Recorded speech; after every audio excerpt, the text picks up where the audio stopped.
Dar vienas laivas.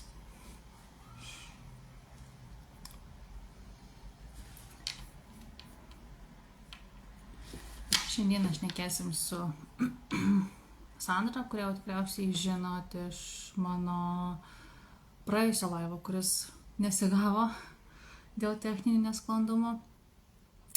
Bet šiandieną tikėkime, kad tų techninių nesklandumų nebus ir laivas įvyks be kliūčių. Tai tada luktelsiu, dar vis tiek yra 2 minutės iki tol, kol pradėsim, tai palauksim Sandros, kol jinai prisijungs. Netgi galima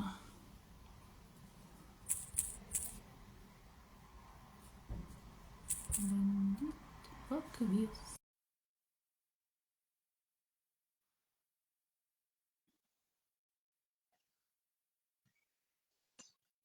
Tai dar porą minučių ir galėsim pradėti.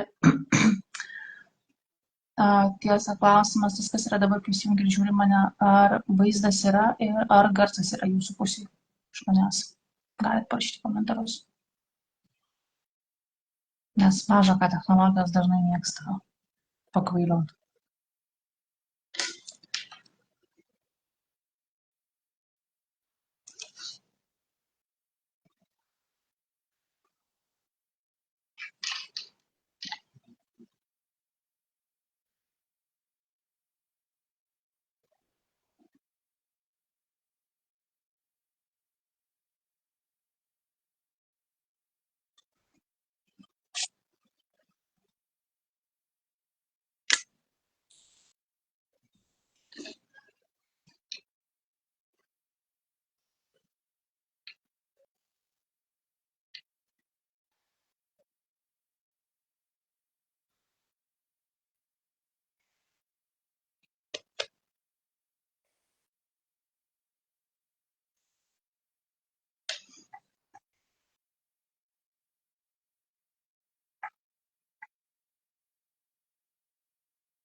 Kur mūsų Sandrutė?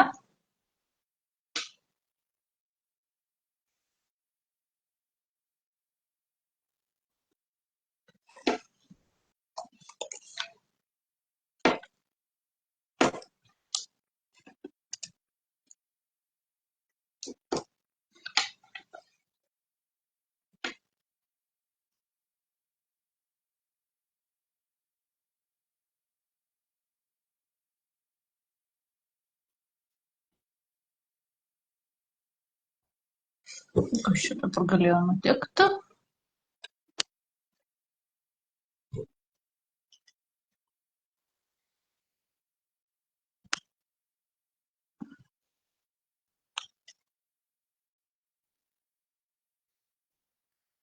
O?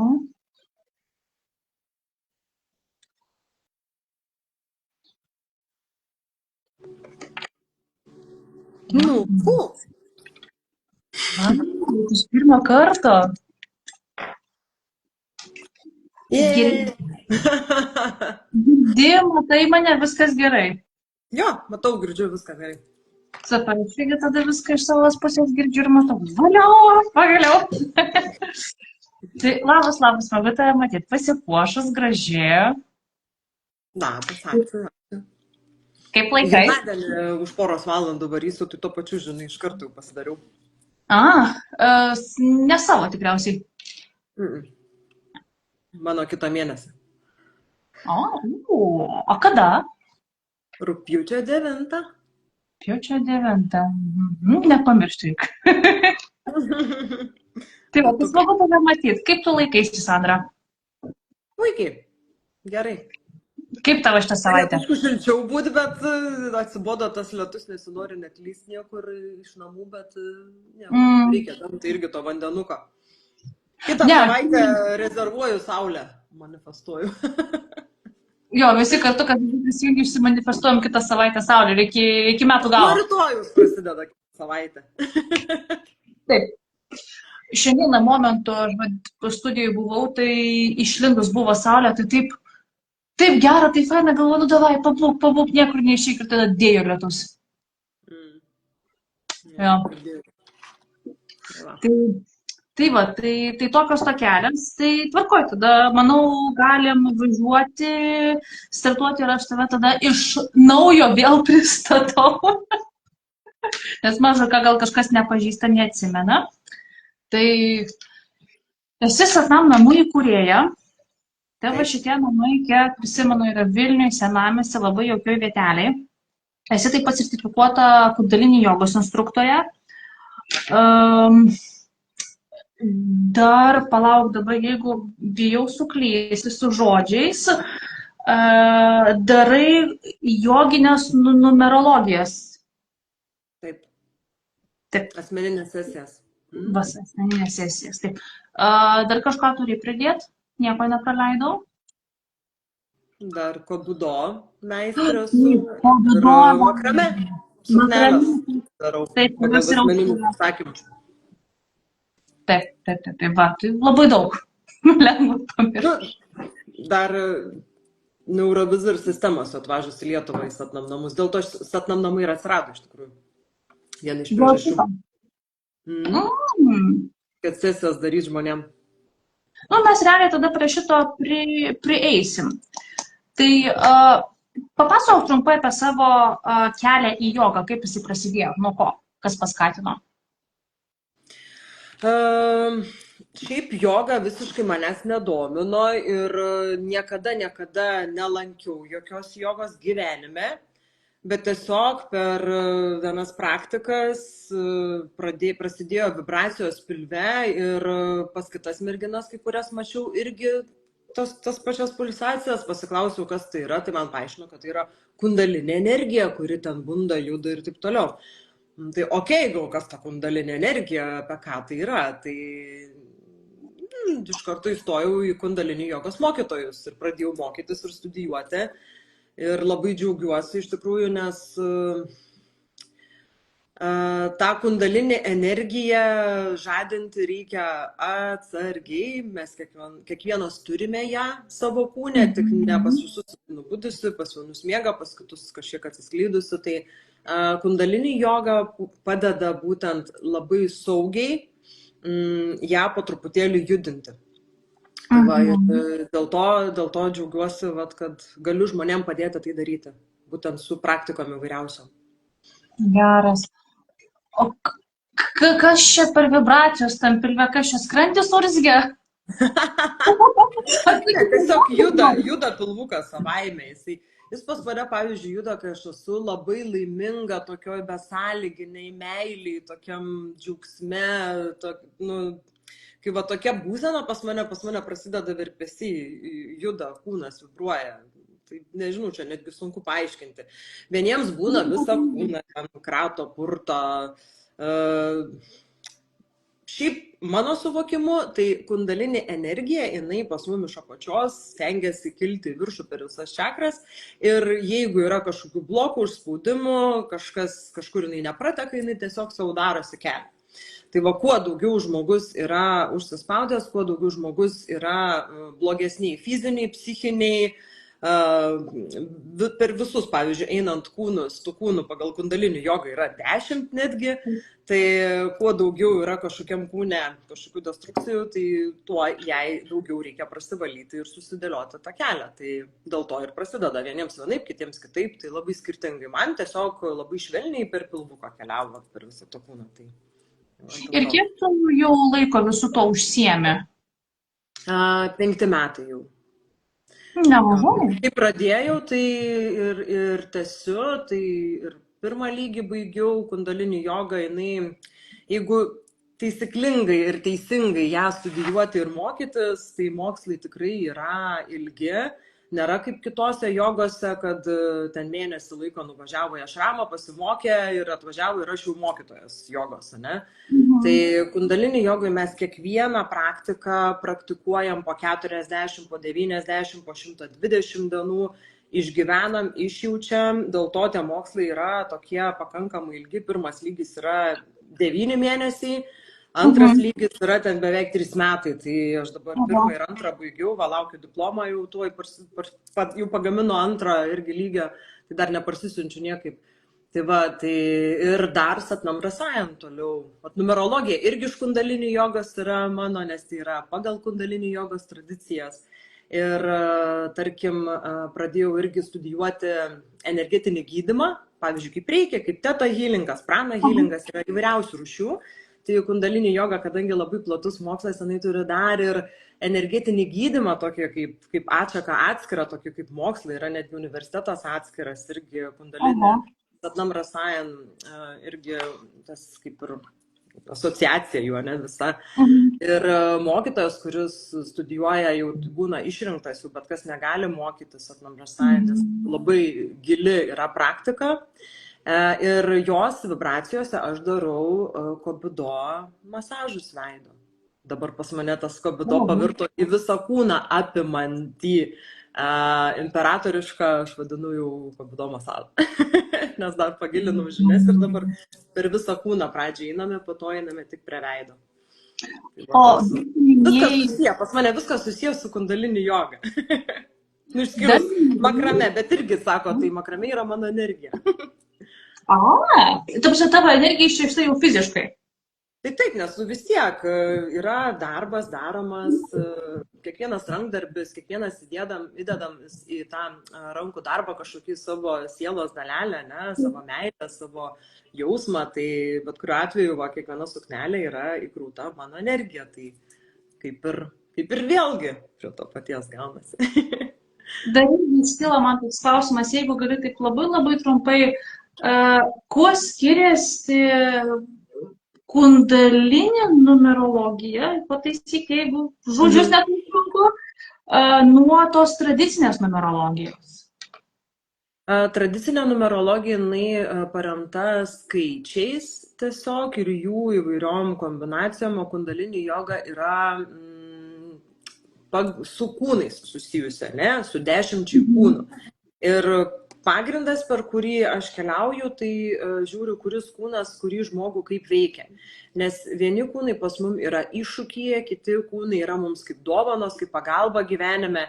Ir kai žmogus žino, kurioje vietoje jisai yra, pavyzdžiui, stiprus, kurią vietą jam reikia padirbėti, kažką pakeisti, kažką pastebėti, pamatyti, padaryti, tai jam tada labai lengvai klostosi tas gyvenimas. Jis tiesiog žino, ką turi daryti, tai yra tuomet tik jo pasirinkimas.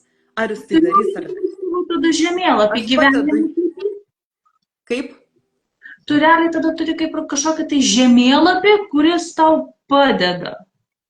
Taip, yra programa speciali, kur mes susidedame datas ir yra įvairiausių klausimų, į kuriuos yra atsakymai. Aš nekartą esu jau įkėlusi tos klausimus, į kuriuos žmonės gali sužinoti atsakymus atėję į joginę numerologiją.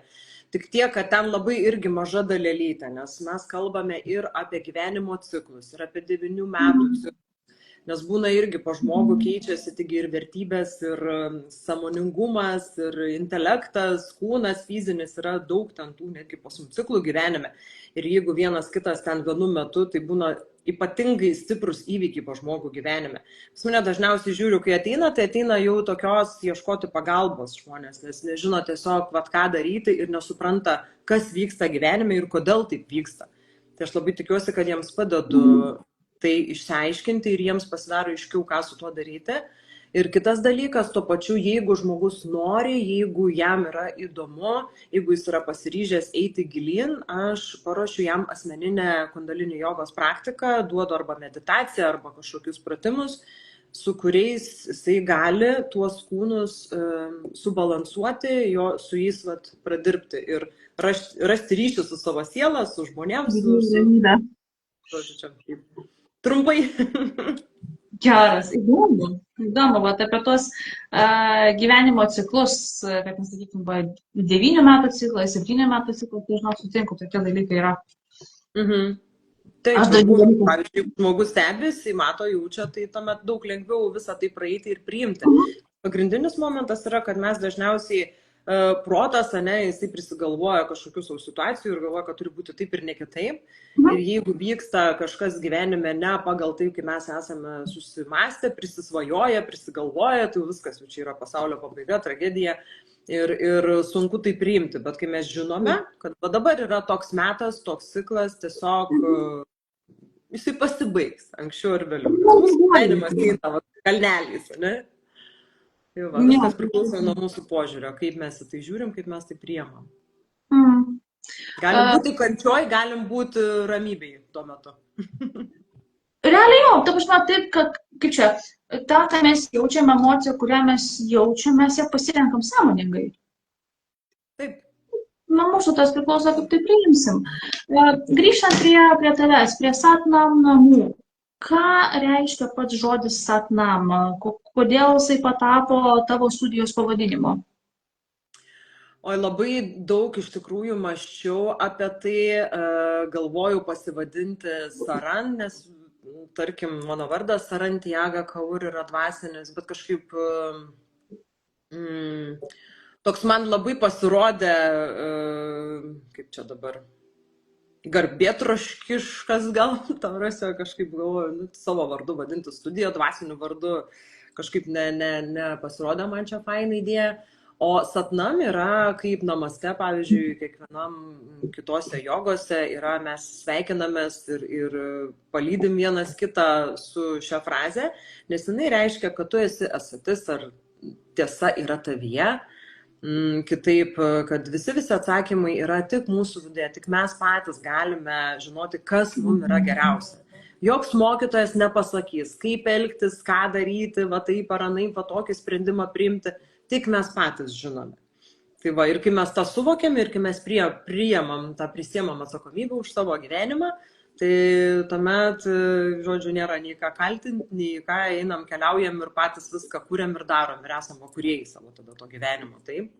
Tai va, tai, ir va, dėl to man tas Satnam, kad ir mano noras irgi buvo, kad žmonės atėję jaustųsi kaip namie, ne kai studijoje kažkokioje, ne jogos studijoje ir ten šiaip sąmoningumo kažkokiose studijai, nežinau, ar tokių yra, bet žodžiu, kad ateina ir kaip namie.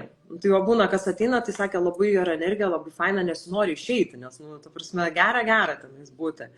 Tai mano tikslas toks ir yra, kad atėjęs žmogus jaustųsi visiškai atsipalaidavęs ir kaip namie. O tie namai tai yra mes patys, taip, kad jis grįžtų į save, į savo tikrąją tiesą. Ir viskas, kas ten vyksta, visi dėstytojai, visi vedliai, kuriuos aš visada kviečiu daryti savo praktikas, skleisti savo žinią, dalintis tuo, ko nori, nes aš nuomoju būtent irgi Satnam namus, erdvę kitiem vedliam. Tai viskas susijęs su tuo, kad tik padėtų žmogui grįžti patį save ir išgirsti tos atsakymus. Nes būna labai dažnai mes per savo protą, kuris labai garsiai pliurpia, mes negirdim savo to vidinio balso, to tikrojo, to savo sielos, kuri ten tyliai kažką bando pasakyti. Jeigu galiu pasidalinti, nes vis tiek tave, kaip ir sakiau, ilgiau pažįstu, nėra taip, kad pirmą kartą va čia dabar susitinkam. Tai va irgi po mūsų, man rodos, pirmo susitikimo rytmečiuose, tada pamanė, kad aš pas tave atėjau į kakavos ceremoniją. Mane pramušė. Aš pabuvau pas tave, taip atrodo, ta kakava, taip iš vidaus viskas sušildė, taip faina, dar pamenu, buvo, man rodos, žiema buvo. Tai buvo vėsoka, tai buvo smagu, buvo gera, tai tikrai labai rekomenduoju ir pas Sandrą ateiti į kakavą šitas ceremonijos. Labai skanę kakavą. Taip, turiu nuostabą kakavą iš Balio, Jungle Delicacy, yra mano partneriai, mes su jais darbuojamės, man jinai pati skaniausia, nes aš nemėgstu labai rūgščios, labai karčios, aš dar mėgstu pridėti prieskonių įvairiausių, pamiksuoti, tai eksperimentuoju vieną kartą vienaip, kitaip. Tai ir šiaip yra galimybė visada ateiti ir atsigerti puodelį kakavos, ar net juos įsigyti irgi sapnam namuose, nes yra būtent Jungle Delicacy. Kas nesat ragavę, tai ateikit, paragausim, susipažinsim, atsigersim, pabendrausim, pasidalinsim, kas ko galim. Gal rasit irgi kažko, ko norėtumėt pasidalinti mano studijoje, būtent su kitais. Irgi, kad žmonėms skleisti savo žinią. Labai skatinu irgi jaunus vedlius mokytojus, kurie nedrįsta netgi kažką pradėti daryti. Tai irgi vieną kitą padedu išjudinti. Tai labai džiaugiuosi irgi tuo, kad paskatinu žmonės irgi, kad skleisti, nebijoti, eiti, daryti. Nežinau, kaip yra baisu. Aš pati pirmą kartą, kai išsinuomavau, atsimenu, dar iFeel studiją, ir dariau pirmasias kundalinių jogos praktikos, tai oh my god, tai buvo taip baisu. Tada baisu. Sutinku. Po truputuką, tai kažkaip išjuda. Jo, tu, kaip sakant, įgauni patirties, vis tiek mokais iš savo tų pačių pirmų vedimų, pamokų ar užsiėmimų ir tiesiog žinai, ką daryti, ko nedaryti. Tai taip, tai mokomės ir iš pačių žmonių netgi, aš kaip sakau, nei mes čia mokytojai, nei ką, esam vieni kitiems gyvenime mokytojai ir mokiniai, kurie ateina, tai irgi didžiausiai mokytojai yra. Nes irgi jų pasidalinimai, jų patirtis, ką jie pajaučia per praktiką, kaip jie išgyvena, vieniems tinka, kitiems nepatinka, vieni grįžta, kiti nebegrįžta, oi čia ne man. Ir dar, o juokingiausia būna, kad matau, kad žmogui sukilo labai stipriai vidinis kažkoks konfliktas ir jam verkiant reikėtų tęsti tas praktikas. O būna labai išsigąsta žmonės, nes kundalini joga nėra tokia, kad labai pukuota ir nešvelnutė praktika. Jinai yra visokeriopą. Joje gali ir palaimą, ir džiaugsmą pajausti, ir meilę tą besąlyginę, o gali nueiti ir skausmą, ir savo baimės, ir susitikti su savo visais vidiniais demonais. Tai su kuriais, būtent kundalini joga ir padeda pradirbti, paleisti blokus, emocijas, tarkim, kažkokias, tai visą tai, kas nereikalinga, kaukės, kurias užsidedam per visą gyvenimą. Irgi visą tai valom, paleidžiam ir grįžtam visą tikrai. Tokį, koks esam iš tikrųjų gimę. Nes gimta tai yra siela. Taip. Kaip ir minėjai, tai yra daroma būtent per kundalinį jogą, ne? Taip. Pasitikslinu. Truputėlį papasakok apie dabar kitą savo sritį, apie kovido veido masažą. Kaip tai atsirado tavo gyvenime? Kadangi pati dievinu masažus ir galėčiau būti modeliu visada, jeigu kam nors reikės modelio masažo, sakykit, aš pirmu numeriu. Tai pačiai labai patinka ir suprantu, koks tai yra didžiulis malonumas, tai man yra irgi labai didžiulis malonumas tą malonumą suteikti kitam. Tai pradžiai sugalvojau tiesiog, kad kobido, nes man labai svarbi irgi tas grožis, jaunystė, o kobido jis vienas yra iš tokių japoniškų technikų, dar būtent gervė, pas kurią mokiausi mūsų mokytoja, tai jinai yra dar pritaikiusi būtent europiečių veido struktūrai, nes vis tiek japonai nuo lietuvių, nuo europiečių skiria. Ir ne visas technikas galima ten, kaip sakant, tiesiogiai naudoti, nes ne nuo visų efektas gali būti. Tai labai džiaugiuosi, kad nuostabią mokytoją radau, rekomendavo man draugės. Ir kai atėjau mokytis, tai pradžiai buvo pirma mintis, kad aš suvokiau, kad man reikės liesti kitą žmogų ir taip, ar aš noriu, nes tų žmonių yra įvairiausių, ateina tik žmonių įvairiausių, tai ir visus reikia priimti. Ir taip pagalvojau, ar man tai patiks, ar man tai tiks, aš apie tai net nepagalvojau. Bet tik pradėjus pirmus judesius, pirmą masažą daryti, viskas iš karto jau viskas tiko, patiko ir dabar dar, kaip minėjau, pagilinau žinias, kad visą kūną dar išjudinti reikia, išjudinti energiją, nes kol pas mum limfa neišvaikščius per visą kūną, ten eiti prie veido dirbti nėra prasmės, nes kad čia kažką paveiksim, tai neatsipalaiduos, reikia atpalaiduoti. O jis labai giliai atpalaiduojantis yra. Dažniausiai žmonės užmiega pas mane per masažą. Tai. Aš esu turėjus vieną kartą kobido veido masažą. Kokio gero buvo. Labai yra įvairių dabar irgi mokyklų ir vienos vienaip, kitos kitaip. Tai neaišku kur pas ką žmogus ateina. Gali tiesiog susigadinti irgi įspūdį. Tai va, tai aš visada rekomenduoju pabandyti kelis meistrus, vienur, kitur, trečiur. Nepabandyti vieną kartą, nes gali tiesiog nusivilti, o neaišku pas ką nueis. Tai dėl to labai svarbu gerą meistrą susirasti, kuris taisyklingai visą tai atliktų.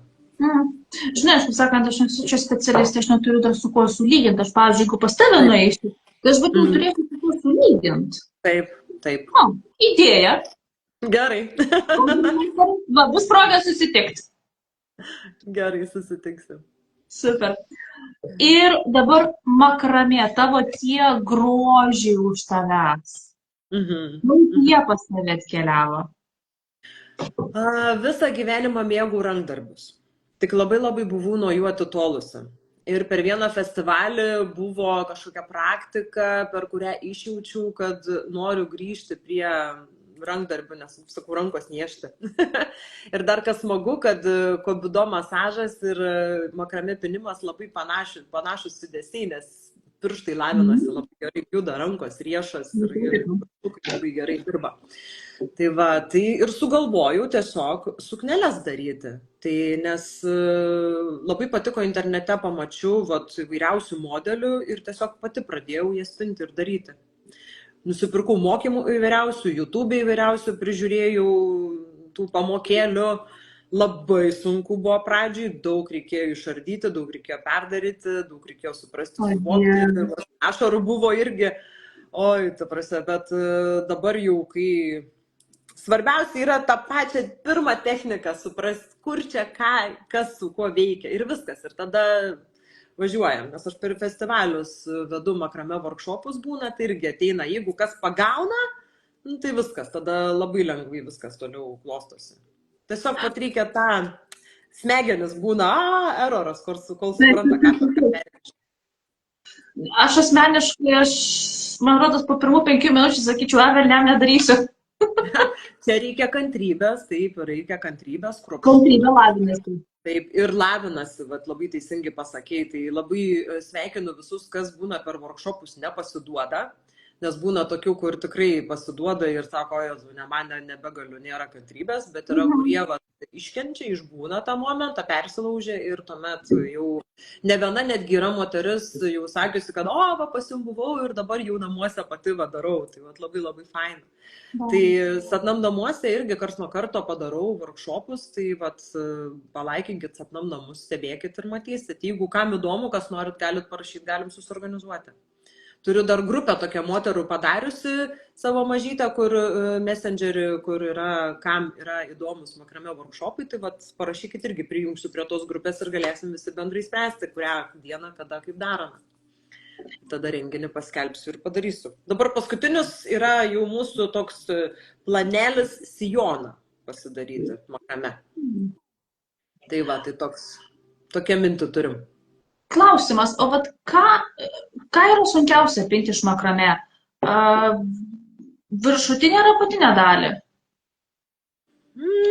Nėra nei tas, nei anas labai sunku, kai yra aiški technika. Tik tiek, kad viršutiniai daly, aišku, dabar, pavyzdžiui, pagal šitą modelį, tai iš čia kairės mano sijonas daug greičiau pasidarė negu viršus, nes viršuje aš nežinau, kiek ten 1000 mazgelių.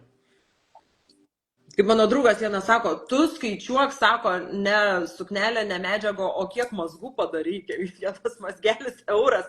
Sakau, tiek niekas nemokės, 1000 ten, sakau, be šansų. Na, žinau, rankų darbo dalyko, ypač tokie yra neįkainojami. Pradėkime nuo to. Taip, bet Lietuvoje nelabai vertina. Dėl to, kas pavyzdžiui, Lietuvoje vadina, tai dažniausiai į užsienį viskas siunčia, į Etsy ar dar kažkur į užsienio puslapius, nes užsienį kažkaip rankų darbas yra vertinamas. Lietuvoje nelabai vertina. Lietuvoje svajojau krėslus tos daryti, irgi makrame. Mačiau, krėslai, žinai, tokie didžiuliai būna nupinti, nemačius?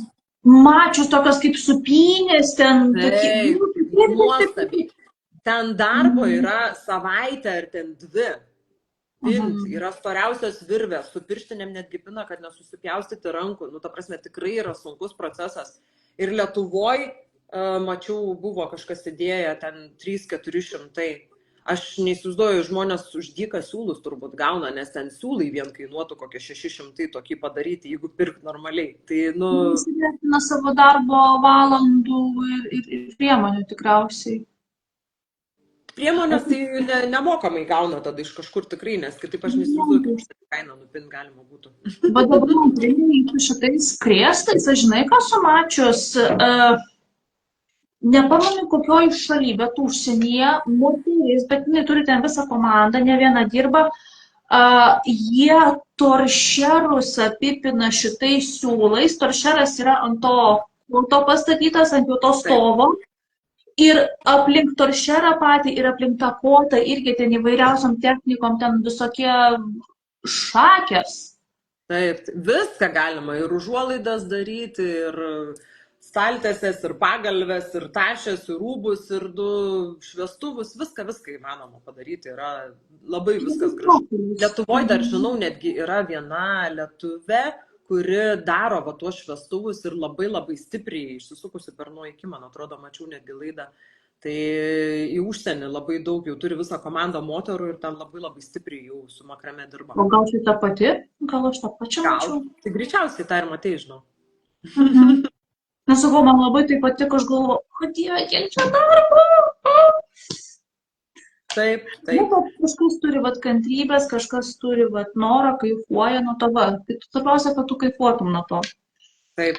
Man makrame dabar toks visiškai hobis yra, jau kada koks užsakymas yra, tai tada ir pasidarau, nes laiko aišku labai daug reikalauja, o gražos nėra tokios, kad iš to, pavyzdžiui, gyventi būtų verta, ne, daryti pastoviai.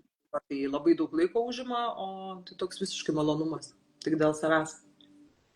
Na, tikėkime, kad su rankdarbiais Lietuvoje kažkada žmonės pakeis savo nuomonę.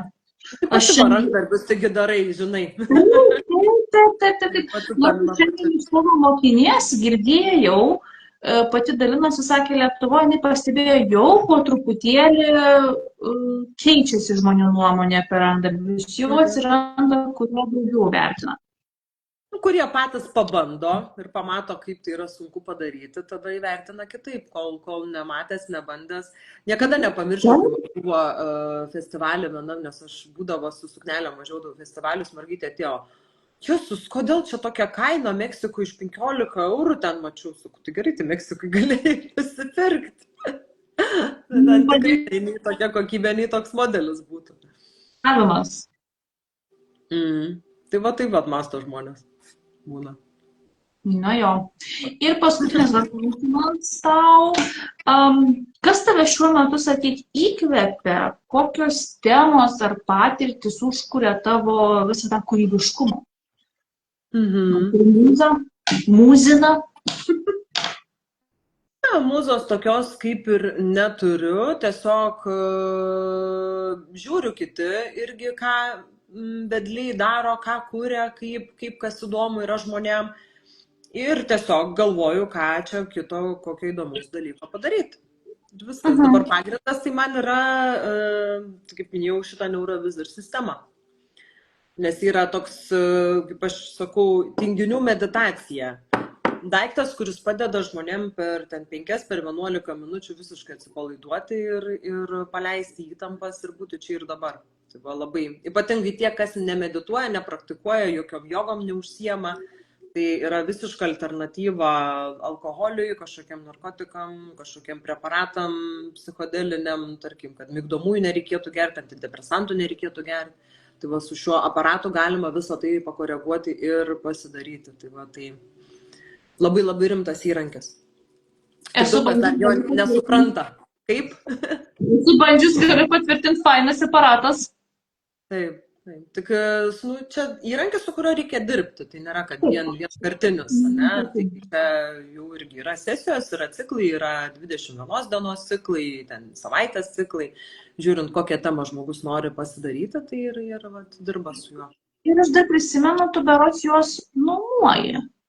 Taip, nuomoju. Taip, va, vieną kaimynę dabar buvo, dabar kitam kaimynui irgi išnuomavau. Yra dar jau viena klinika nusipirko, vieni irgi va, namai, irgi sąmoningumo, tokia šeimos centras irgi nusipirko, irgi va, per Kokopelį pasibandė. Tai sako, wow, nuostabu, daro ten irgi ir sesijas, ir garsų terapijas, ir rebefingus, ir kvepavimus. Tai sako, čia prie to dar bus pagalba nuostabi žmonėm. Labai labai apsidžiaugia radę va, tą sistemą. Tai va, tai labai, labai stiprus. Pritariu, bet kaip ir tu sakai, tas, kas nemedituoja, tai va tokį va pasiimtą aparatą, tai iš tiesų lengviau įeiti tą būseną. Taip, taip, nes žmonės, neįsivaizduoja, toks chaosas aplinkui, tiek visko vyksta, tiek visokiausių stresinių situacijų, baimių. Aš, tai, pavyzdžiui, žinių iš viso net nežiūriu, nes aš nenoriu netgi kelti ten tų vibracijų, emocijų tokių, nes man, iš karto. Tai va, su šia sistema, tai tiesiog, kad ir va, miego kokybė galų gale yra, jeigu žmogus nemiega turi, tai jis gali tiesiog miego kokybę susitvarkyti. Kūryba, jeigu jam stringa kūryba, atsiverti. Sportininkams, pavyzdžiui, profesionaliems, jeigu yra fokusas reikalingas, susikoncentracija, atminti gerinti, ta prasme, galima lavinti. Žodžiu, šiandien yra appsas, programų ir va, neri tenais ir gali žaisti non-stop. Tu įsivaizduoji, iki ko mes dagyvenom, ta prasme, iki ko mes telefone pasirenkam programą, žinai, ko šį vakarą nuėsiu, penktadienį. Nuotaika šiandien bloga, noriu nuotaiką pasikelti, pasižiūriu, šviesytės, muzikytę, kaip gerai. Įdomu, įdomu. Kuria mokslininkai, analizuoja mūsų smegenis, mūsų protą, mūsų neuronus, tas jungtis visas ir tiesiog ieško kaip būdų, kaip padėti, nes tiesiog jau toks yra tempas greitas, kad ieškoma ir greitų būdų, kaip save surinkti, kaip save įdarbinti, kaip save sukoncentruoti ir 100% išnaudoti savo galimybės. Aparatas yra pats kanadietis ir Amerikoje yra pagrindinis centras, o Amerika dabar iš viso, sakė, yra labai didžiulis bumas, yra išprotėję dėl savęs realizavimo ir savo resursų išnaudojimo 100%. Jau visi, ta prasme, sportuoja, sveikai ten maitinasi, jau ten ieško aparatų, jaunystės, eliksyrų. Čia, kad savo tą aukščiausią potencialą pasiekti. Taip. Tai va čia ta sistema yra viena irgi tokia, kaip prie to paties irgi dėl to iš ten ir atėjusi iš dalies. Ir padeda tą dalyką padaryti žmonėm. Taip, mes jau kaip ir turėtume eiti į pabaigą po truputėlį. Sakyk, ar turi dar kažką pridėti, gal kažkokią tai žinutę klausytojams? Klausytojams žinutė tai būtų tiesiog dabar iš širdies kas eina, tai kad būti savimi, visada nebijoti būti savimi, išreikšti savo mintis, savo emocijas, pasakyti, kaip jaučiatės kitiems, artimiesiams, kolegoms, nes labai daug yra to tokio feiko vadinamo, to netikrumo, tų kaukių, to apsimestinio dalyko. Žinoma, tai reikia labai padaryti švelniai ir humaniškai, ne isteriškai, kad tas blogai išrėksiu. Ne, ramiai, tiesiog pasakyti, kaip jautiesi. Ir, tarkim, pasakyti, kaip norėtum, kad būtų, tarkim, ar ne?